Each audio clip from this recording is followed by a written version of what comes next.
Atenção! Novidades na divulgação sobre arquivos UFO são divulgadas pelo governo norte-americano. Donald Trump libera arquivos, vídeos e imagens dos chamados recentemente de UAP. Abrimos apenas 2 desses arquivos de 1946 a 1948. Analisamos as informações e neste vídeo você terá um resumo do que foi divulgado apenas nesses 2 arquivos. Veja. O segredo acabou.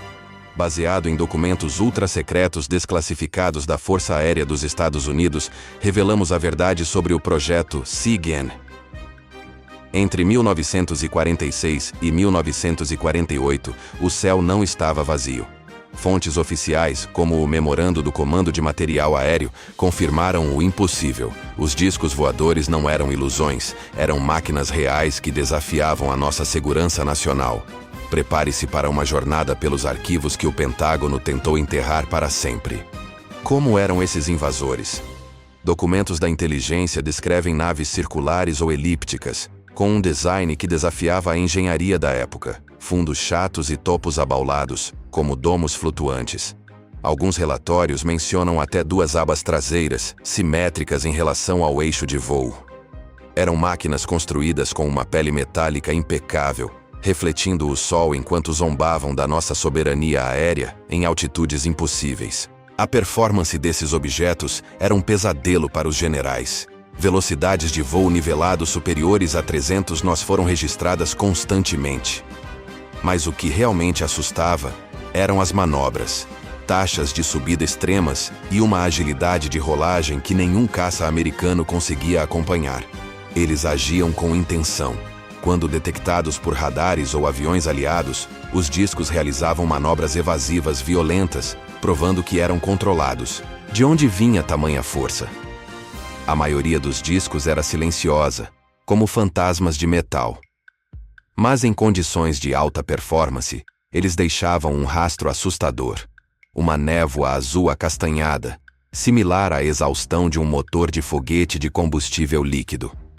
Outros relatos mencionam um rugido substancial, um som de trovão que acompanhava essas máquinas enquanto elas serpenteavam pelo céu, oscilando lateralmente em um movimento de snaking inexplicável. Eles não vinham sozinhos. Relatórios de inteligência detalham voos em formação perfeitamente mantida, variando de 3 a 9 objetos. Imagine o pânico dos radares ao detectarem esquadrões inteiros de discos voadores cruzando o continente. A Força Aérea estimou que, com a tecnologia da época, seria necessário um desenvolvimento caríssimo e independente para criar algo sequer parecido, capaz de voar 7.000 milhas em velocidades subsônicas. Março de 1948, Bakersfield, Califórnia.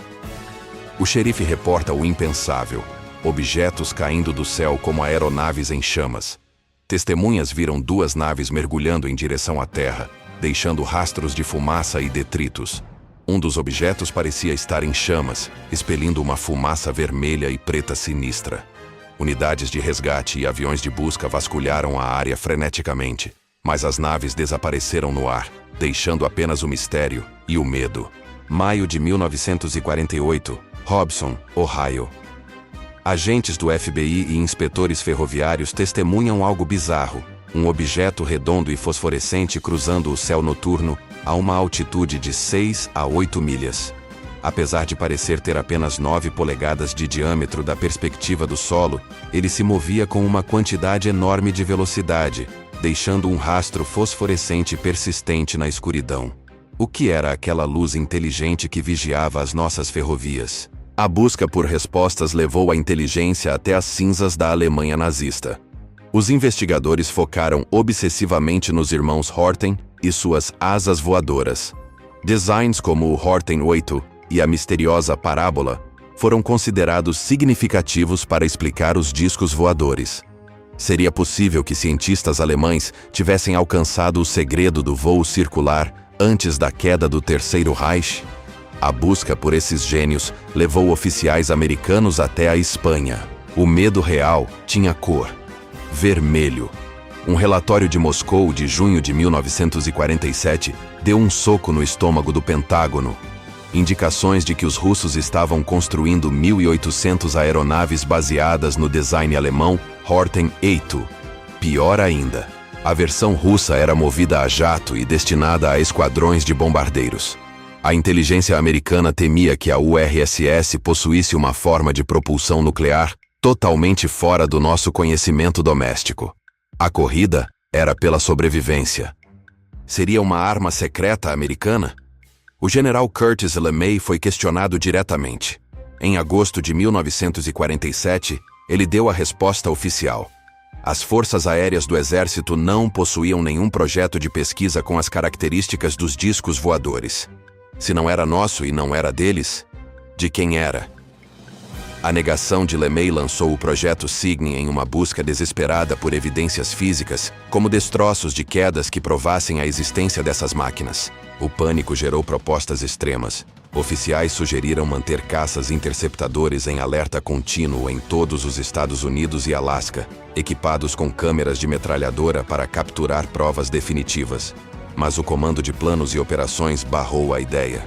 O custo seria astronômico e pior, a Força Aérea admitiu ser incapaz de fornecer cobertura de radar completa. Estávamos cegos e vulneráveis a uma invasão que já estava acontecendo.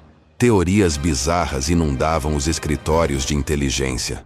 Uma mulher chamada Madeleine Merchant afirmou que os discos eram disparados por russos a partir de um laboratório secreto no México Central. Segundo ela, o objetivo era espionar instalações de energia atômica no Hiroshima. Embora os generais tenham achado a teoria romanesca e recusado mais interrogatórios, o simples fato de documentarem isso mostra o nível de paranoia que os discos causaram. Nem tudo que brilhava era metal. Em dezembro de 1947, fotos de discos voadores tiradas em Oregon foram analisadas. O veredito: fraude ou erro técnico. A inteligência concluiu que as marcas eram defeitos no filme ou na própria câmera, e não naves reais. Essa constante luta entre avistamentos legítimos e falhas técnicas tornava o trabalho do projeto Cygne um campo de batalha de informações, onde cada prova precisava ser examinada sob o microscópio da segurança nacional. Apesar dos descartes, o caso de Mary Herron em Portland ainda assombra. Ela entregou fotografias de formações que não recordava ter visto, mas que apareceram no filme. Embora a Força Aérea tenha tentado rotular o caso como câmera defeituosa, a persistência de avistamentos na mesma região entre 1946 e 1947 forçou a manutenção de arquivos abertos. A ordem era clara: não ignorar nenhum relato, por mais estranho que parecesse aos olhos céticos. A caçada não era apenas aérea. A Força Aérea solicitou formalmente que o FBI investigasse o histórico de certas testemunhas de discos voadores. Eles queriam saber quem eram essas pessoas: cidadãos confiáveis ou agentes de desinformação. Relatórios de inteligência de 1948 mostram uma rede de coleta de dados envolvendo a Marinha, a Comissão de Energia Atômica e até o Grupo RAND. O fenômeno dos discos voadores unificou o aparato de espionagem americano no maior mistério do século. O projeto Cygne foi a primeira linha de defesa contra o desconhecido. Com prioridade de segurança 2A, ele tinha o mandato de distribuir informações para todas as agências governamentais interessadas. Mas a falta de evidências físicas, os Crash Recovered Exhibits, impedia uma conclusão final. O que restou foram milhares de páginas de interrogatórios, desenhos técnicos como o Loading Flying Disc e o silêncio inquietante das autoridades sobre o que realmente encontraram. As fontes não mentem. Os documentos de 1946 a 1948 provam que o governo levou os OVNIs a sério como uma ameaça militar real. O projeto Cygne pode ter terminado, mas as perguntas continuam.